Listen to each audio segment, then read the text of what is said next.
नई भक्ति संस्कृति देने की शुरुआत श्रीमंत शंकरदेव ने की और माधवदेव जी ने इसको आगे बढ़ाया। और आज यहाँ पर दोनों क्षेत्राधिकार उपस्थित है, उनके श्री चरणों में मैं भी प्रणाम कर उनके आशीर्वाद मांगना चाहता हूँ कि श्रीमंत शंकरदेव के विचारों को, उनके भक्ति आंदोलन को हम न केवल आसाम, पूरे देश भर के अंदर आगे बढ़ा पाए और उसको लोगों के लिए एक प्रेरणा का स्थान बना पाए। तो आज यहाँ जब आया हूँ बटद्रवा की ये पवित्र भूमि पर, इस श्रीमंत शंकरदेव का आविर्भाव भूमि है, जहाँ श्रीमंत शंकरदेव ने मानव स्वरूप लेकर न केवल असम, पूरे भारतवर्ष को भक्ति करने का, ईश्वर के साथ अपने आप को जोड़ने का एक नया रास्ता दिया। मित्रों, श्रीमंत शंकरदेव ने भक्ति आंदोलन को तो खड़ा किया, इसके साथ साथ उन्होंने भारत की एकता के लिए भी कई सारे काम किए।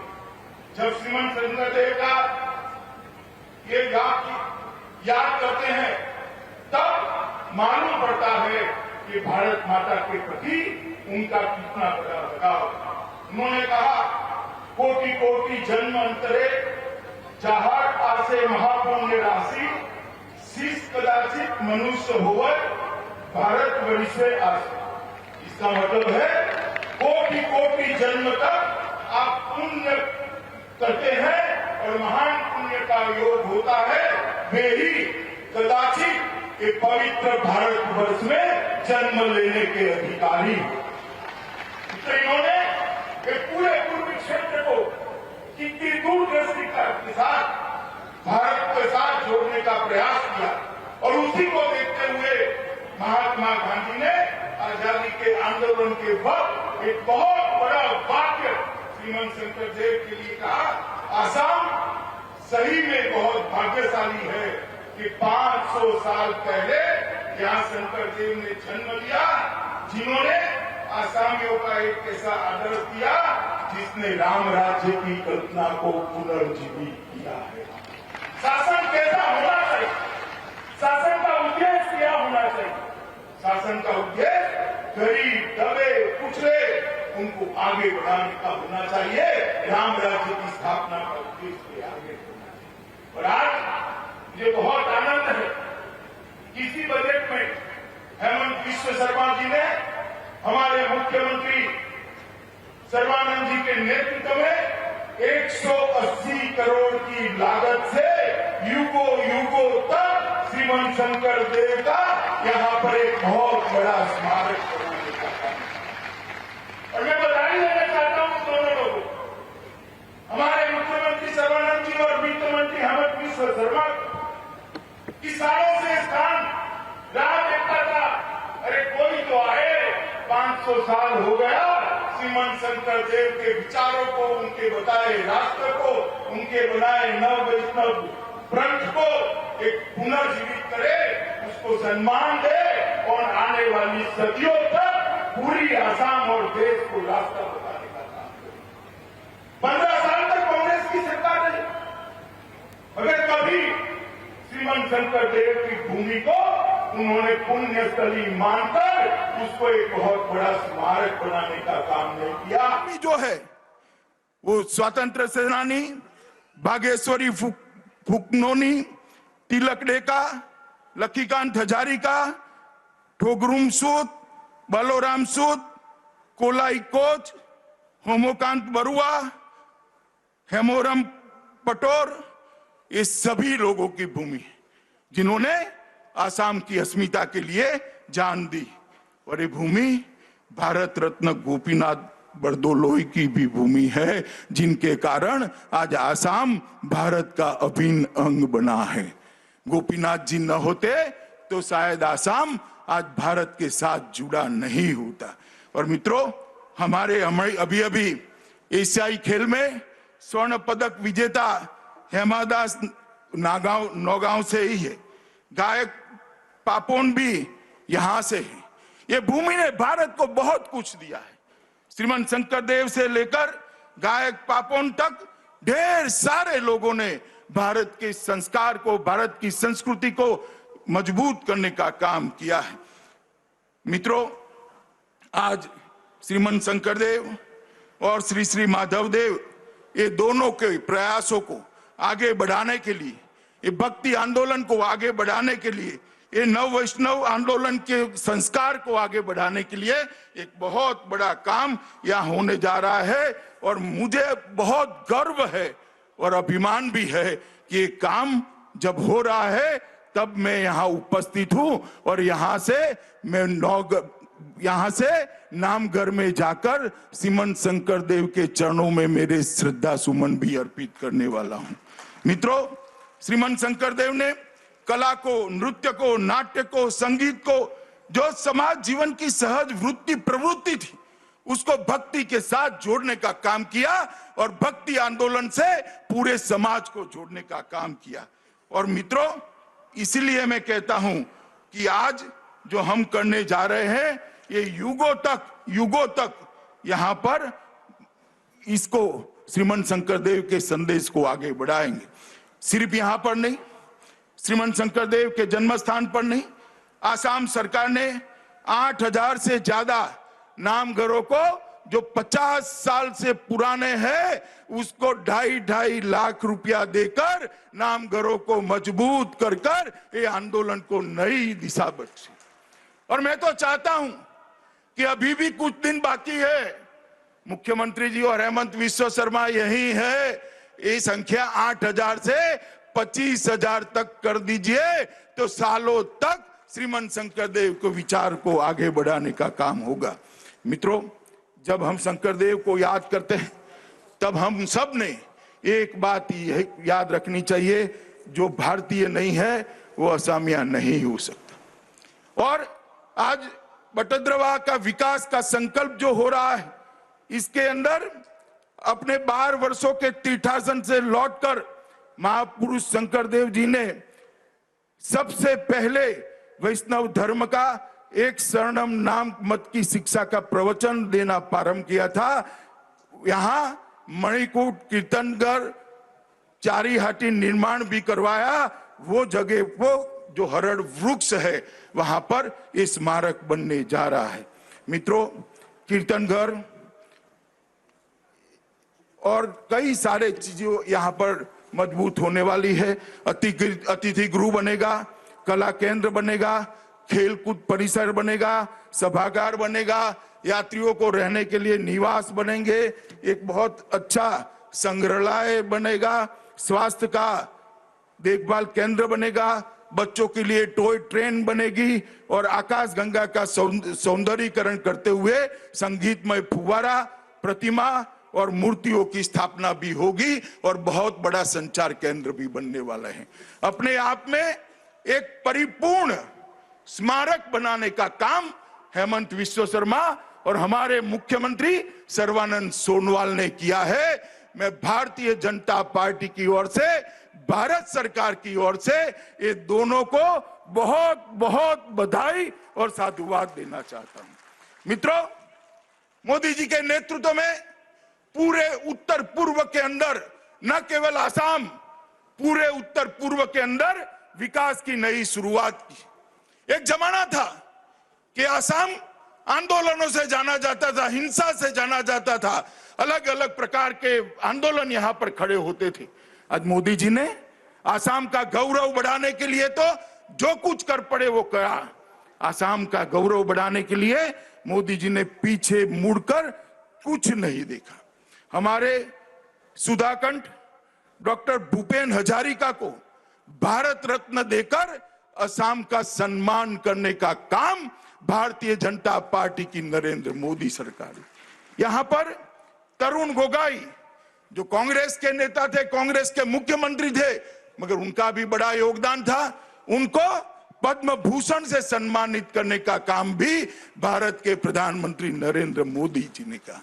आसाम की गरिमा, आसाम की संस्कृति, आसाम की भाषा, आसाम का साहित्य और आसाम का संगीत आगे बढ़े, इसलिए मोदी सरकार ने बहुत कुछ किया, मगर सबसे बड़ा काम किया आसाम के अंदर शांति प्रस्थापित करने का काम भारतीय जनता पार्टी की नरेंद्र मोदी सरकार ने आसाम को विकास के रास्ते पर आगे ले जाने का काम किया, आसाम को भ्रष्टाचार मुक्त बनाने का काम किया, आसाम को आंदोलन मुक्त बनाने का काम किया, आसाम को घुसपैठियों से मुक्त बनाने की शुरुआत भारतीय जनता पार्टी की नरेंद्र मोदी सरकार ने की है। जो आसाम हथियार और आंदोलन के लिए जाना चाहता था, वहां पर बोडोलैंड का समझौता हुआ। अभी कल 2 दिन पहले ही एक बहुत बड़ा समझौता हुआ, 1000 से ज्यादा हथियारी कैडर ने सरेंडर किया है, और उसके पहले भी 9 अलग अलग संगठन के 600 लोगों ने हथियार डालकर आज वो मेन मुख्य धारा में आए हैं। और मित्रों, मोदी जी ने यहां पर 35 बार 5 साल के अंदर 35 बार उत्तर पूर्व का दौरा कर कर यहां की विकास को गति देने का काम किया है। मित्रों, आज चुनाव आने वाला है। कांग्रेस की एक पद्धति है, चुनाव आता है तभी दिखाई पड़ती। पहले दिल्ली की गलियों में घूमते रहते हैं, मौज मजे करते हैं, जब चुनाव आता है दिखाई पड़ते। फिर से उन्होंने चालू किया है, चुनाव आया तब। और इस बार चुनाव में तो एक विशेष बात दिखाई पड़ती है। असम आंदोलन के वक्त जिस कांग्रेस ने असम के युवाओं पर गोली चलाई, इसको जिताने के लिए आंदोलन करने वाले अलग अलग नाम से भारतीय जनता पार्टी के वोट काटने के लिए खड़े हुए। उनका मकसद है कांग्रेस को जिताना। सबको मालूम है कि वो सरकार नहीं बना सकते, उनको भी मालूम है वो सरकार नहीं बना सकते हैं, मगर भारतीय जनता पार्टी के वोट को कम कर कर कांग्रेस को जिताने का काम बड़ा दुखद है, बहुत दर्द होता है। उन लोगों ने शुरू किया है जिन पर कांग्रेस सरकार ने गोली चलाई और सैकड़ों आसामी युवाओं को मौत के घाट पर। क्या समझते हैं? आसाम की जनता ये समझती नहीं। क्या उनको ऐसा लगता है कि आसाम की जनता को इस तरह से मूर्ख बनाया जाएगा? आसाम की जनता भली भांति जानती है कि भारतीय जनता पार्टी और आसाम गण परिषद मिलकर ही आसाम को एक विकसित, एक शांत और घुसपैठियों से मुक्त राज्य बना सकते हैं, और कोई नहीं बोल सकता। आज इन्होंने भाषा बदली। मैं उनको पूछना चाहता हूं, आसाम के गौरव की बात करते हैं। आसाम का गौरव गैंडा, आपके शासन में एक घुसपैठिए गैंडों का शिकार करते थे, आप क्या करते थे? नहीं रोकते थे, क्योंकि वोट बैंक की लालच थी। मुझे बताओ भाइयों बहनों, आप सभी जरा जोर से हाँ ना बोलना। अजमल के साथ जो बैठे हैं वो घुसपैठ रोक सकते हैं क्या? जोर से बोले, रोक सकते हैं क्या? आसाम के गैंडे को बचा सकते हैं क्या? असम में अंदर चुनाव जीतने के लिए बदरुद्दीन अजमल के साथ आओगे और आसाम की सुरक्षा की बात करोगे? आसाम की जनता आपको जानती नहीं है।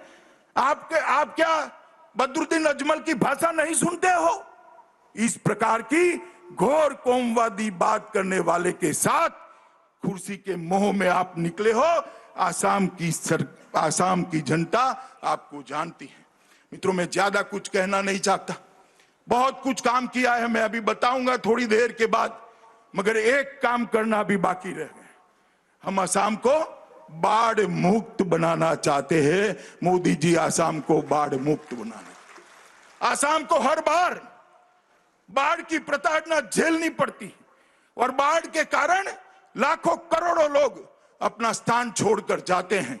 यहां सैटेलाइट के माध्यम से पूरे 4 वर्षा का पिक्चराइज किया गया है।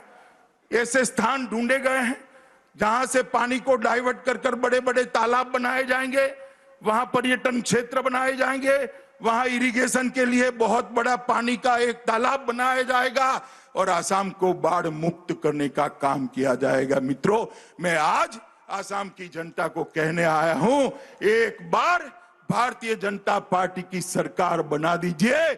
अगले 5 साल में हम आसाम को बाढ़ मुक्त बनाकर असम की जनता को वापस देंगे। मित्रों, मोदी जी ने पूरे पूर्वोत्तर को विकास के लिए चिन्हित किया है और विकास यात्रा शुरू हुई है। मैं सिर्फ आसाम की बात करना चाहता हूं। सिर्फ पिछले 5 सालों में 20,000 किलोमीटर से ज्यादा रोड बनाने का काम आसाम के अंदर भारतीय जनता पार्टी की सरकार ने की और आज रिफाइनरी के निर्माण के लिए भी 30 साल से लंबा इंतजार करना पड़ता था। इस सरायघाट पुल को के बाद दूसरे पुल के लिए भी काम चालू हो गए। ब्रह्मपुत्र नदी पर 6 पुल बनाए गए हैं। तेल क्षेत्रों के विकास के लिए 46,000 करोड़ रुपया अतिरिक्त दिया है। गुवाहाटी का हवाई अड्डा नया बन रहा है। जोरहाट में नेशनल इंस्टीट्यूट ऑफ डिजाइन लाए हैं। टीहू में फूड पार्क लाए हैं। जोगीघोपा में मल्टी मॉडल लॉजिस्टिक पार्क लाए हैं। गोगामुख में भारतीय संस्कृति भारतीय कृषि अनुसंधान प्रतिष्ठान बना है और कल ही थोड़े दिन पहले ही शिवसागर में जेरंगा पठार में 1 लाख लोगों को जमीन का पट्टा देने का काम भारत के प्रधानमंत्री नरेंद्र मोदी ने किया। 8,000 करोड़ रुपया रॉयल्टी का असम को चुकाने का काम किया है। मित्रों, मैं आज इस मंच से कांग्रेस के नेताओं को खुली चैलेंज देता हूं। मैंने तो गिनाया हमने क्या किया है। 15 साल तक यहां से आपने प्रधानमंत्री भेजा। मनमोहन सिंह यहां से ही गए थे राज्यसभा सदस्य बनाकर। 15 साल में यहां आपकी सरकार रही। आसाम के लिए क्या किया इसका हिसाब किताब लेकर आ जाओ। हमारे युवा मोर्चा का अध्यक्ष को मैं भेज दूंगा। 2-2 हाथ हो जाए, एक बदब आपके 70 साल और एक और हमारे 7 साल। 70 साल में जितना विकास आपने नहीं किया, हमारे 7 साल के विकास करने का काम किया है। मैं फिर से एक बार हमारे मुख्यमंत्री और हेमंत विश्व शर्मा को बहुत बहुत बधाई देना चाहता हूं कि जिस प्रकार से कोविड प्रबंधन असम सरकार ने किया है, मैं उनको बहुत बहुत बधाई देना चाहता हूं। मित्रों, असम के अंदर बहुत बड़ा क्षेत्र चाय बागान का है और चाय बागान के क्षेत्र के मजदूरों के लिए 2,000 करोड़ रुपए की योजना भारत सरकार लेकर आई है, जिससे उनके आवास, स्वास्थ्य और शिक्षा की चिंता होगी। स्वास्थ्य के क्षेत्र की बात करूं तो गुवाहाटी में नया चिकित्सा महाविद्यालय खुला। 860 करोड़ के लागत से टाटा ग्रुप ने कैंसर अस्पताल खोला है।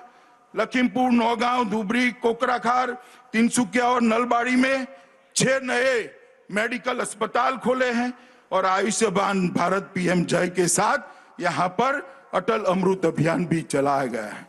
किसानों के लिए भी ढेर सारे काम किए गए हैं। मित्रों, मैं आज इतना ही कहना चाहता हूं कि बजट के अंदर ज्यादा डिटेल में नहीं जाता, पर 53,000 करोड़ रुपया आसाम के लिए नरेंद्र मोदी सरकार ने विशेष रूप से देने का काम किया है। 30,000 करोड़ का बजटीय आवंटन एसडीआरएफ के लिए 770 करोड़ रुपया और स्थानीय इकाई के लिए 2,000 करोड़ रुपया अलग से दिया है और बहुत सारे और भी तोहफे दिए हैं। अंत में मैं इतना ही कहना चाहता हूं मित्रों कि गोपीनाथ जी ने जिस आसाम को भारत के साथ जोड़कर रखा, वो आसाम को पूर्वोत्तर के साथ जोड़कर पूरे भारत का ग्रोथ इंजन बनाना है। आसाम के युवाओं को रोजगारी के लिए देश में कहीं न जाना पड़े, इस प्रकार के आसाम का निर्माण करना है। एक कांग्रेस पार्टी बदरुद्दीन अजमल के साथ रहकर आसाम का विकास कर सकती है क्या? बताओ भैया, कर सकती है? घुसपैठियों को रोक सकती है? गैंडे का शिकार रोक सकती है? विकास के रास्ते पर आगे बढ़ सकती है? और ये जो आंदोलन जीवियों ने नई पार्टी बनाई है, उनको मालूम नहीं है आसाम की अस्मिता की बात करने वाली आसाम गण परिषद हमारे साथ है। पूरे भारत के साथ आसाम को जोड़ने वाली भारतीय जनता पार्टी और आसाम गण परिषद दोनों मिलकर अगले चुनाव में 2/3 से ज्यादा वोट सीटों के साथ यहां सरकार बनाने वाले। मैं आसाम की जनता को इतनी ही विनती करने आया हूं कि मित्रों, 5 साल एक पूर्ण बहुमत की सरकार आपने दी और आपने विकास को देखा है। एक और 5 साल दे दीजिए, हम आसाम को देश का नंबर 1 राज्य बनाकर छोड़ेंगे। मित्रों, नंबर 1। आप बताइए, आसाम को विकास के रास्ते पर ले जाएंगे? जोर से बोलिए, ले जाएंगे? भाजपा सरकार बनाएंगे? मोदी जी के हाथ मजबूत करेंगे? श्रीमंत शंकर देव और माधव देव का सपनों का आसाम बनाएंगे? बनाएंगे? 2/3 बहुमत से भाजपा को जिताएंगे? तो मेरे साथ बोलिए, जय गुरु हंकर, जय गुरु हंकर। भारत माता की, भारत माता की, भारत माता की। वंदे वंदे